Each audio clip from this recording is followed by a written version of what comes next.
All right, all right. Natatawa ako kasi na-end ko yung yung FB Live kanina accidentally. Pasensya na for those who waited another 5 minutes for our Kage thoughts tonight. Yeah. This is season 3, episode 8. And ang topic natin for tonight is parang may mali sa productivity. But before anything else, so dahil suot ko rin naman isa sa mga paborito kong t-shirt. Ayan. Yeah. Happy fifth anniversary sa first freelancing community online. It's the Freelance Movement Tribe. Ayan. So sa mga naka-attend ng Aniv, ayan, shout out sa inyo, sa mga nagse-celebrate ng vision ng tribe, di ba? Ayan. So for freelancers to be mentioned in the same breath as doctors, lawyers, engineers, and whoever it is pa na deemed as professionals, no, in society. So shout out. Ayan. So back to the topic tonight, and parang may mali sa productivity. Ayan. Um, lately, dumadami yung nagme-message sa akin and nagkakaroon ng pattern eh. When it comes to this productivity and people in my circle, freelancers like myself and entrepreneurs, so mga nagtatayo ng mga iba't ibang klase ng negosyo, no? My inbox both sa email tsaka sa messenger, ah, nagkakaroon ng pattern of people being burnt out. So yun yung isa sa mga usual na terms, burnout. Yun yung nagka-come up lagi. So yung productivity issues, and then pangalawa is procrastination. Ay, yung dalawa na yan, yung pinakamadalas sa sa kapag nagko-converse na ako with entrepreneurs and freelancers, tapos productivity yung pinag-uusapan, yun yung dalawang lagi nagsho-show up. And actually yung procrastination ano, like ako mismo I struggle with it from time to time, may mga seasons ganyan. It has been ano, an on and off thing, 'no? But there are different tools na and systems and delegating to other trusted people in my network that helps me to ano, to navigate through that. Pero really ang parang naging mabigat sa'kin ngayon na ano, na burden is yung people getting burnt out. Kasi it's not as easy to recover from. Hindi siya basta a matter of getting the right tools and support system. It's actually, to really recover from it takes time.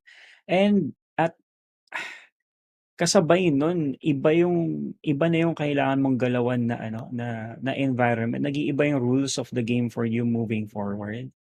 So, it requires mindset shifts para hindi siya maulit.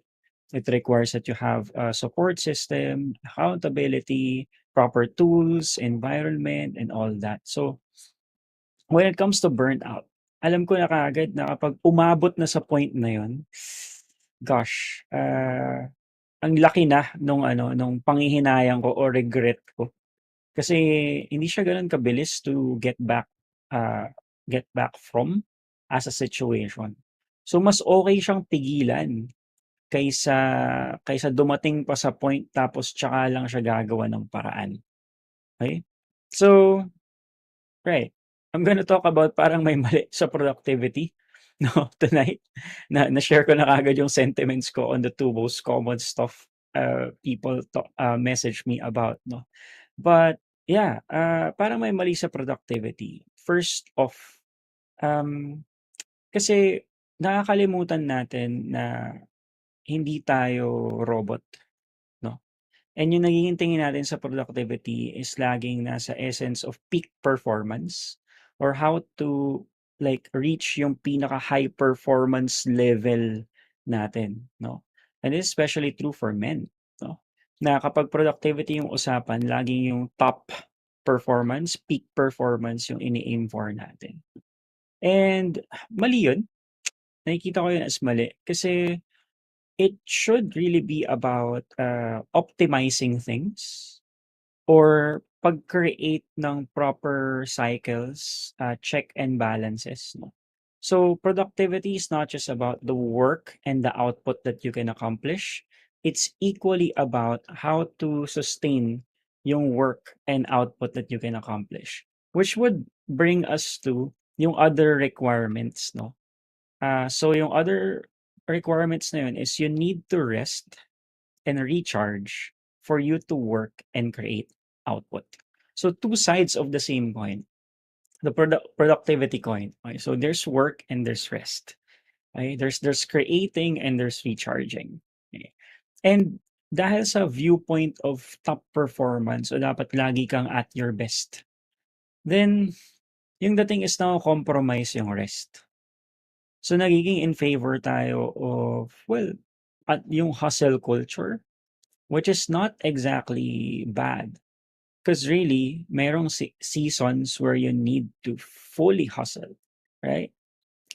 But if it comes to a point na nasa-sacrifice, nako-compromise, and nagkakaroon na ng damage dahil kulang yung rest and recharge dun sa kabuoang cycle, that's actually one of the reasons why burnout is mas common na nowadays, especially in the circles of freelancers and entrepreneurs.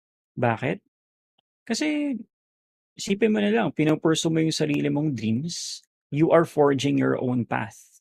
Wala namang path na nakalatag na kaagad para sa'yo. Ikaw yung nagke-create ng path na yun towards your dreams, right? With all its layers and meaning para sa'yo.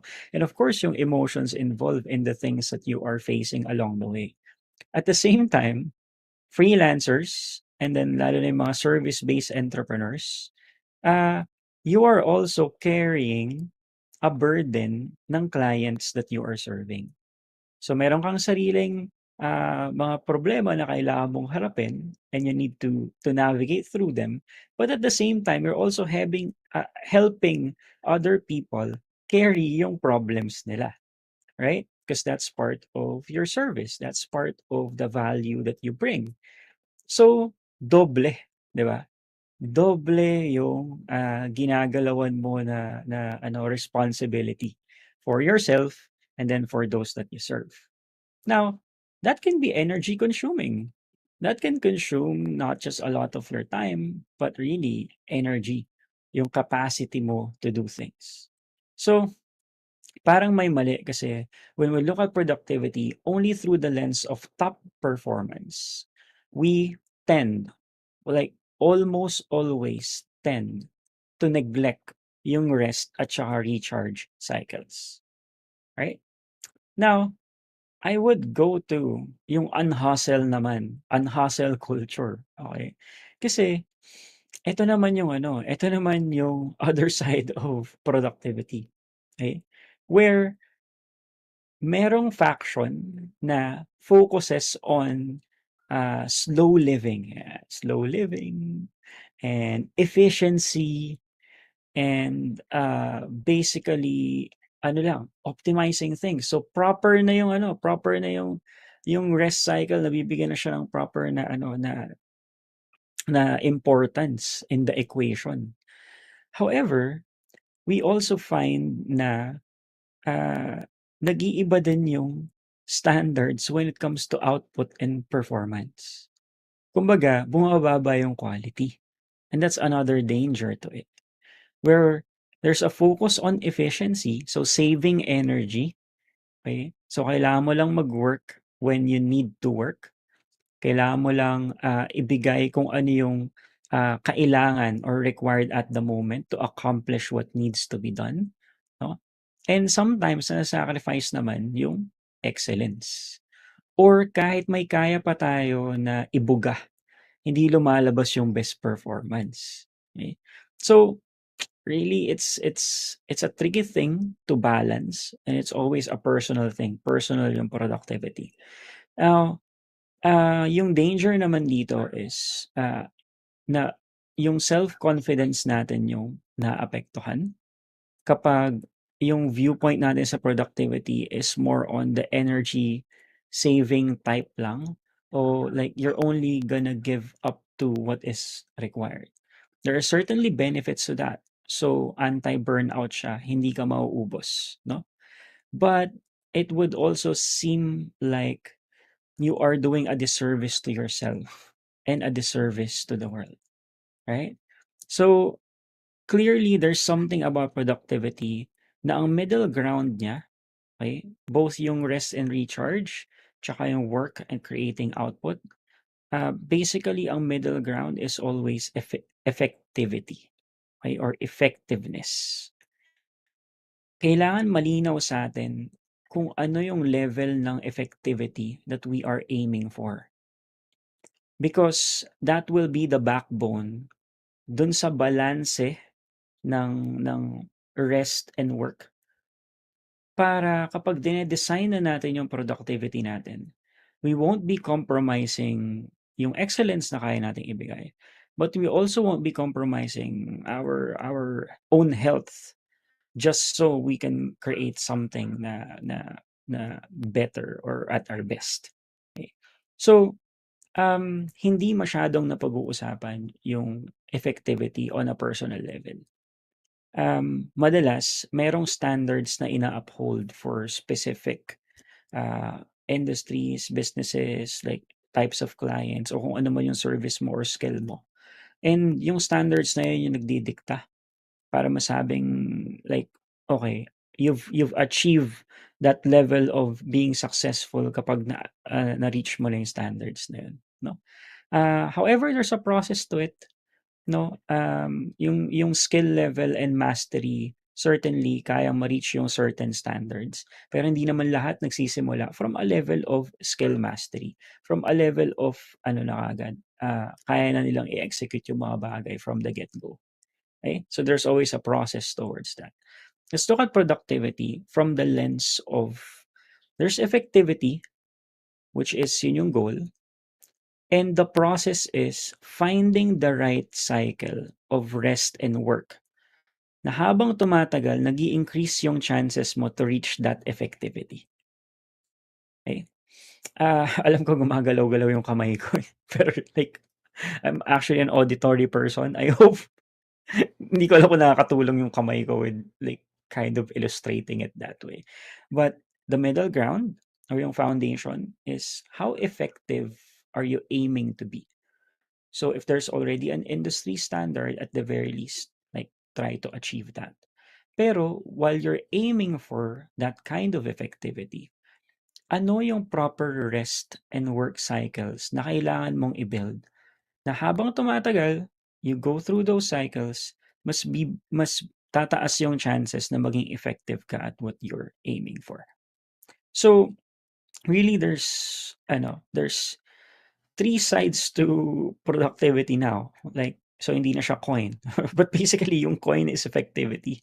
One side is work or creating output. One side is rest and recharge so you can then create better output and end the cycles all around. Um, yeah. So parang may mali sa productivity because it's a very parang we're treating it as a very black and white thing as if wala nang ibang layers to the human experience. What I mentioned right there is something that's both results based and process based. Now, sa process itself, hindi na natin masyadong na-consider kasi dito yung the way that a person naturally thinks, and the way that a person naturally feels or paano siya nag-handle ng emosyon. Okay? Now, parang merong mali kasi in different circles, different things are happening. Merong mga pagkakataon kung saan a person is instructed, encouraged, pushed towards this dynamic, no? And yung dynamic na yun is to power through. Okay, to power through. Meaning, kahit ano pa yung nasa isip mo, kahit ano pa yung nararamdaman mo, kahit ano pa yung experience mo as of now, tuloy mo lang, pilitin mo lang, gawin mo lang. Okay? And for the sake of being productive, for the sake of creating output, yan yung isang nagiging approach, no? To human beings. No, it can happen from a specific boss to an employee. It can happen from a client to a service provider. It can happen from like may lodi ka lang na look up to, tapos ano talaga siya, action taker siya. Tapos yung advice niya is more towards action taking. Diba? So, wala na masyadong consideration na iba pa when it comes to how a person naturally thinks. So may mga overthinker tayo, may mga person tayo prone to anxiety, merong mga alam mo yun, like marami ka lang talagang iniisip and stuff, and it can be a normal thing. Meron naman napapa-focus lagi sa negative, like the pessimistic type, 'di ba? Meron din naman when it comes to emotion na like really you don't have enough skills pa talaga to handle it, no? Or you can't you're driven more by emotion. And sometimes even for women, that's a biological thing. It depends on the monthly menstrual cycle, 'di ba? So may mga iba't ibang factors that contribute to the emotions. And minsan yung emotions natin either nakakahinder o nakaka-push for productivity, it depends. But we do receive advice from time to time na gawin mo lang. Gawin mo lang despite what you're thinking. Gawin mo lang despite what you are feeling. And really, sometimes it works. Lalo na kapag mas wala ka ng choice and may mga kailangan ka pang habulin and all that, okay? There's other pressures na kasama dun sa equation. But at the same time, lahat tayo merong limit. Lahat tayo merong hangganan. And isa sa mga nakikita ko na nakakapag-contribute sa burnout is hindi tayo aware kung hanggang saan yung hangganan natin. So, merong mga times na kailangan nating i-power through yung mga bagay and listen to advice like that. But if we're not aware of our own limits, then pwedeng lumampas tayo dun sa limits na yun, and powering through will backfire. Okay?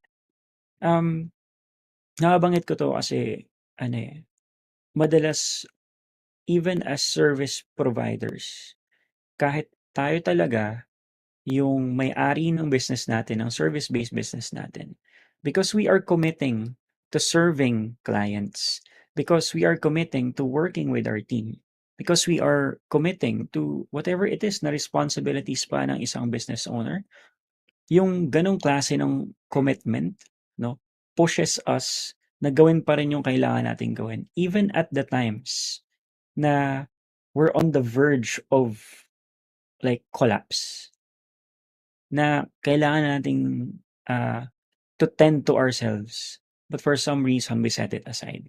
Kasi merong responsibilities involved na wala namang ibang gagawa kundi tayo din, eh. So, parang merong mali when it comes to productivity. Kasi this is actually a more common experience pero parang hindi natin siya pinag-uusapan. This is a collective thing na, um, we usually talk as entrepreneurs, as freelancers, we usually talk about all the things that can build up yung business natin, yung momentum natin in getting clients, yung momentum natin when it comes to achieving milestones within the business landscape. 'Di ba? So, income, number of clients, ilan yung na-close mo, ilan yung na-retain mo, ilan yung team members mo, all these statistics, no? Net profit and stuff. Sobrang daling pag-usapan in the same circles. But madalas di natin pinag-uusapan yung other side of it, which is more on the personal, which is itong productivity itself.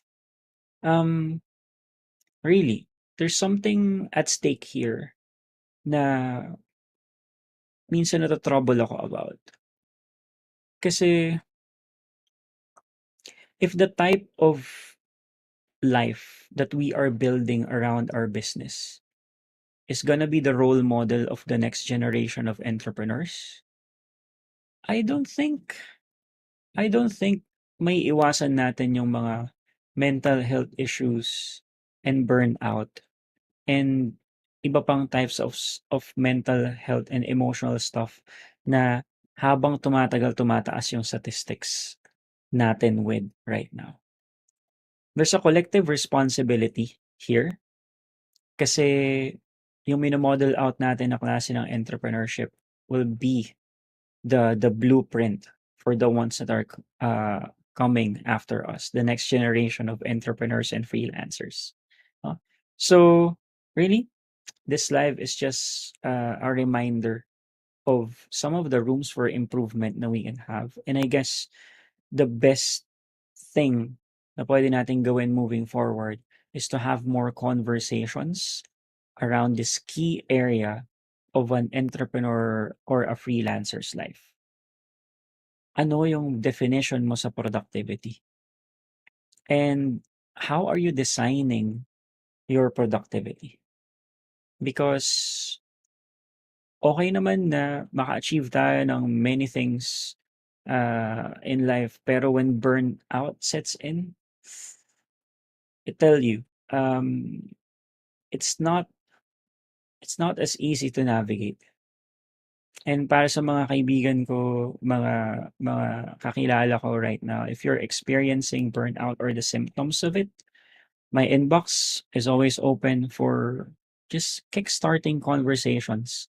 Because the realizations and the insights around this area, ako mismo have different seasons of burnout in my life. Kanina lang, I was actually coaching a person and multipreneur, iba-ibang business ventures yung meron siya.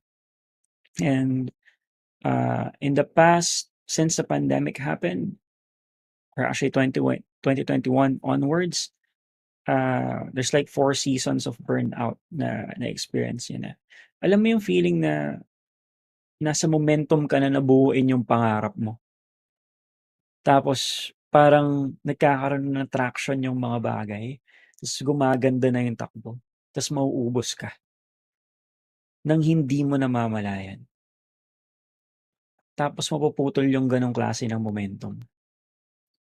and hindi lang ikaw yung maaapektuhan. Tapos wala kang ibang sisisihin kundi sarili mo, eh. That's the usual mode and mas mahirap pang yung energy kaya mong i-recharge, eh.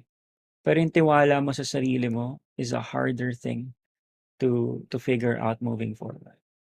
So, there's a lot at stake here. I hope for the ones listening, yun lang, we can have more conversations about this. Parang may mali sa productivity, pero ang dami rin nating pwedeng gawin so that we can sort things out for the better as individuals and as entrepreneurs and freelancers. That's it for this episode. Bukas, I'll be going live again and nakalimutan ko yung episode title ko for tomorrow. Let me check that real quick.